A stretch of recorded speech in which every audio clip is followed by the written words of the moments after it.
আমি ভালো খাই জানে বলে মা দেখো কালকে নিয়ে রেখেছে, কিন্তু মাছটা যেহেতু পাড়ার থেকে নিয়েছে তাই জন্য কেটে দেয়নি। এই মাছটাকে আমাকে এখন কাটতে হবে, কিন্তু পুরো বরফ ধরে রয়েছে। যেহেতু সকাল থেকে ছিলাম না, এই এখন বান্না করে দিলে মাছটা কাটতে পারবো না। দেখো কি ভালো, এখান থেকে ভালো পেয়েছে বলেই মা বললো ভালো পেয়েছি দেখে নিলাম, তুই ভালো খাস। কিন্তু এই যে এখন মাছটাকে আবার কাটতে হবে, এটাই যা। এখন সাদা প্রচুর সুন্দর, দেখো টাটকা তাজা বোঝা যাচ্ছে। বাড়ির এখানে মাছ কিন্তু খারাপ হয় না। মাছটা যেহেতু বরফ ছাড়েনি তার জন্য আমি ভাবলাম কি যে এদিকে জোগাড় করে নিই। দেখো পেঁয়াজ কুচিয়ে নিয়েছি, এখানে টমেটো, রসুন, আলু, আজকে কাঁচা লঙ্কা একটু দেবো। দেখো এতগুলো কাঁচা লঙ্কা, তেমন একটা তো খুব একটা ঝাল হয় না, তার জন্য অনেকগুলো কাঁচা লঙ্কা নিয়েছি।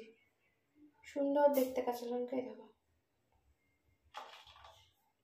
আর দুখানা বড় বড় সাইজের টমেটো নিয়েছি, পেস্ট করে নিই। এদিকে জোগাড় করে নিই, মা ওইদিকে বাসনটা তুলে নেবে। খেতে একটুকু পারবি না। কেন? ঝাল, ঝাল, প্রচুর ঝাল। হ্যাঁ, মা বলছে নাকি এই কটা লঙ্কা দিলে খেতে পারবি না। ঝাল আছে? হ্যাঁ। কটা দিবি? ছটা দে। ছটার পরে কটা বেশি হচ্ছে দেখি?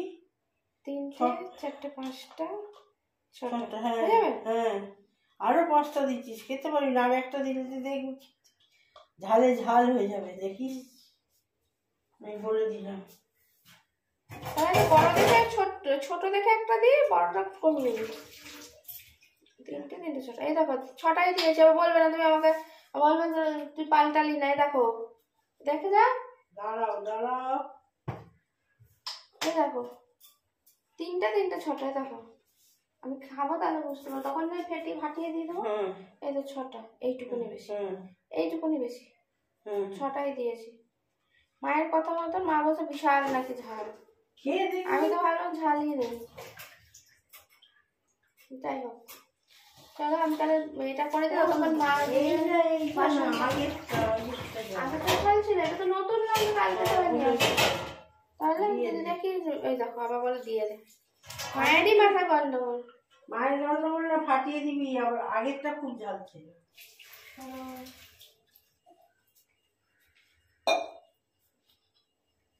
চা হচ্ছে, চা। কটা বাজে? 1:45। 12:40, 1:40। একটা করে ছাড়িয়ে নিতে হবে, পুরো টাইম হয়ে গেছে। হ্যাঁ, ছেড়িয়ে জলে দিয়ে দে। আস্তে পড়ে যাবে। না, পড়বো না।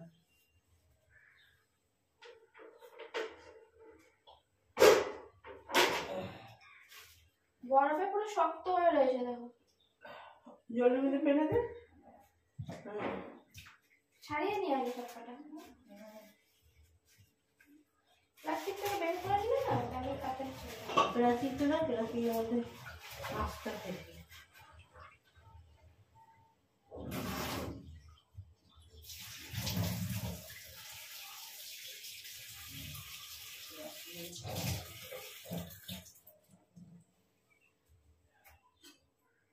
বাবা আসছে, বেরিয়ে আসছে। ভাবলে বাবা বসে থাকবে। বন্ধ করে দাও। মাছগুলো আমি কেটে নিই। এই যে শুরু করেছি, সব কাটতে অনেকটা টাইম লাগবে। এখানটা দেবো এটা? হ্যাঁ। হায় হায় গো, দেখো কিভাবে লোটে আমার হাত কেটে রক্ত বার করে দিল। আরে না গো, কি হয়েছে বলো তো, লোটে মাছের মুখটা হাঁ করা থাকে তো, আর বরফ যেহেতু ছিল, দেখো কিভাবে আমার মানে দাঁতটা লেগে গেছে, মানে লোটে মাছের দাঁতটা আর কি। আর দেখো রক্ত বেরোচ্ছে। তারপরে একটু বরফ ঘষে দিলাম, তারপরে দেখো আর চিপলে অতটা রক্ত বেরোচ্ছে না। এমনি আমার রক্ত ওরকম কেটে গেলে বেরোয় না, খুবই রক্ত কম বেরোয়, কিন্তু তখন মানে যখন সদ্য কেটেছে না, পুরো একদম ভালোই রক্ত বেরোচ্ছিলো, তাই তোমাদের দেখালাম একটু। রক্তারক্তি অবস্থা আর কি।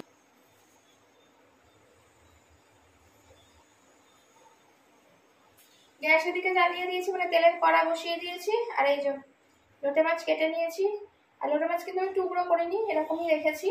কারণ কি বলতো, আমি তো করবো ঝুড়ো, ওই তো পেঁয়াজ রসুন দিয়ে, মানে একদম কষা কষা ঝুড়ো যেটা বলে, একদম ভাজা ভাজা টাইপের। এটাতে এইরকম রাখলেও অসুবিধা কিছু হয় না, এটাকে টুকরোও করে নিতে পারতাম এরকম ছোটো ছোটো করে, আবার এরকম রাখলেও না সেই ঘেটে ঘয় হয়ে যাবে। তাই জন্য সুন্দর করে এবার রান্না করবো। শীত মানেই তো এই লোটে, সত্যি অনেকেই মানে এই লোটে মাছ খেতে খুবই পছন্দ করো, আমাদের বাড়িতেও সবাই এই লোটে মাছ খেতে খুব মানে ভালোবাসে আর কি। তার জন্য এই যে লোটে মাছ কিন্তু যখনই দাও আমার খুব মানে দারুণ লাগে, ওই দিয়ে পুরো ভাত খাওয়া হয়ে যায়, তাই না? অনেকে এটাকে গোটা লোটে যেরকম রান্না করে ওরকমও করে, কিন্তু আমাদের বাড়িতে ওইটাকেও পছন্দ করে না। আমাদের বাড়িতে সব মানে খেটে খাওয়া যেটাকে বলছি, মানে একদম ভাজা ভাজা টাইপের ঝুড়ো, সেটাই খেতে পছন্দ করে, তাই না বলো? তো শুরু করে দিই রান্নাটা।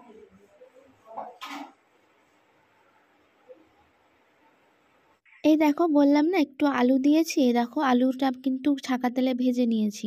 তোমরা কিভাবে করো বলো তো, একটু কমেন্ট করে জানিও কিন্তু, তাহলে অন্য রকম কিছু আবার ট্রাই করব। কারণ দেখো একটা মাছ, একরকম মাছ বা সবজি যে কোনো দিয়ে অনেক রকম হাজারো পদ হয়। আমরা তো বাঙালি, আমরা বিভিন্ন রকম এক্সপেরিমেন্ট করতে পছন্দ করি, যারা আমাদের এখনকার জেনারেশন আছে। আর যারা আগেকার দিনের মা মাসিরা আছে তারা তো খুব সুন্দর রান্নাই করে, তাদের কথা তো আর তুলনাই হয় না। কিন্তু আমরাও কিন্তু কিছু কম যাই না, আমরা নতুন মানুষ হলেও আমরাও কিন্তু মোটামুটি ভালোই করি। তা তোমরাও আমাকে কমেন্ট করে জানিও, যদি তোমাদের রেসিপিটাও আমার ভালো লাগে তাহলে আমিও করার চেষ্টা করব যে ওরকমভাবে খেতে অনেকটা বেশি টেস্ট হয়। হয়তো বা আমি কোনো দিন খাইনি বা আমি কোনো দিন জানি না। তাই লোটে মাছটা মায়ের হাতে খেয়েছি খুব ভালো করে আমার মা, আর তারপরে আমি এখন করছি। এটাও খারাপ কিছু হয় না, খুবই সবাই খেয়ে বলে ভালো হয়েছে, আমিও খেয়ে দেখি না ঠিকঠাকই আছে। আর বললামই আমাদের ঝুড়োটাই বেশি চলে বাড়িতে, অনেকে ঝোল খায় সবজি দিয়ে, অনেকে আবার এটা একটু তেল ঝাল মতন করে, কিন্তু আমাদের না ওইরকম নরম নরম থাকলে লোটে মাছ কেউ খাবে না। তার জন্য এরকম ঝুড়ো করলে সবাই খুব মানে সেই চেটে পুটে আর কি উড়িয়ে দেবে এক থালা ভাত।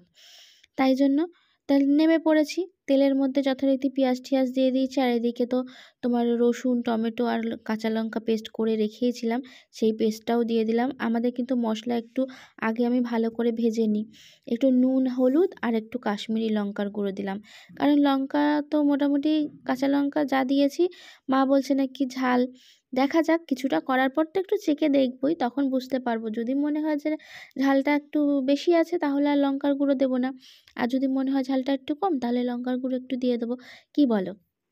আর এই যে মিক্সির বাটিতে অনেকটাই লেগে থাকে তার জন্য। আর মা এদিকে দেখুন এক কারি আদা বার করে রেখেছিল, যে আদাটাও একেবারে পেস্ট করে নেবো, কিন্তু এত বেলা হয়ে গেছে আজকে এমনি মাছ টাছ কাটতে করতে, তাই জন্য আর আমি রিস্ক নিলাম না, মাকে বললাম সন্ধেবেলা করে দেবো খানে। আর এখন যেটুকুনি আদা পেস্ট ছিল ফ্রিজে সেটা দিয়েই রান্নাটা সেরে ফেলছি। আর জানোই তো লোটে মাছ করা কিন্তু খুব একটা কঠিন কাজ কিছু না, সহজই কাজ, সবাই পারো, সবাই ভালো রাঁধো।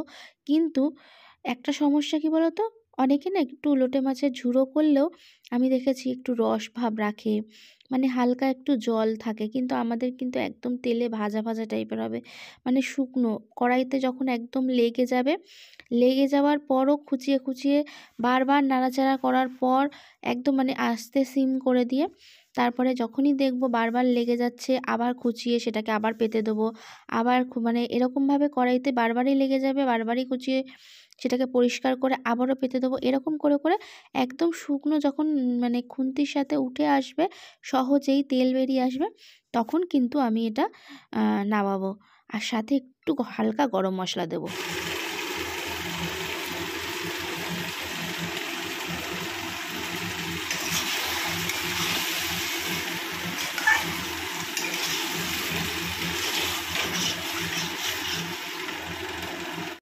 নাড়তে নাড়তে ডানা ব্যথা হয়ে গেল। ও মা, শুকনো একদম ভাজা ভাজা টাইপের হয়ে নাড়তে হবে না? কত রস ছিল বলো তো, সেটাকে একদম শুকনো করছি। রান্না একদম কমপ্লিট, এই দেখো একদম শুকনো শুকনো ভাজা ভাজা করে ফেলেছি। আর মা এদিকে টেস্ট করে বললো কেমন হয়েছে, খুব ভালো। ব্যাস, তাহলে এবার আমরা খেয়ে নিই, দুপুরবেলা অনেক বেলা হয়ে গেছে, আমাদের খাওয়াটা কিন্তু অনেক দেরি হয়ে যাচ্ছে, লেট হয়ে যাচ্ছে, এত লেটে একদম খাওয়া উচিত নয়, সবাই অসুস্থ পেশেন্ট, তাও শোনে না বন্ধ কথা, হয় আমার জন্য বসে থাকবে। আমি আমার মাছটা রান্না হলো তারপরে, যদিও বা এটা কিন্তু এখন খালো না, একটু খাবো, সবই চাই। এদিকে ওদিকে শাক ভাজা টাক ভাজা সব রয়েছে, ডাল ফাল রয়েছে। ঠিক আছে চলো খেয়ে নি। হ্যাঁ এই যে, আর কেমন হয়েছে অবশ্যই কমেন্ট করে জানাবে। আমি তো খেয়ে ভালোই খেলাম, কারণ আমি টেস্ট করেছি এখান থেকে, মানে কেমন হয়েছে টেস্ট। দেখো রাঁধুনিরা যদি একটু টেস্ট না করে তাহলে ঠিক রান্নাটা বোঝা যায় না, নিজেকে আগে বুঝতে হবে, তারপর সবাইকে প্রেজেন্ট করতে হবে। তাই জন্য আমি আগে নিজে টেস্ট করে দেখেছি।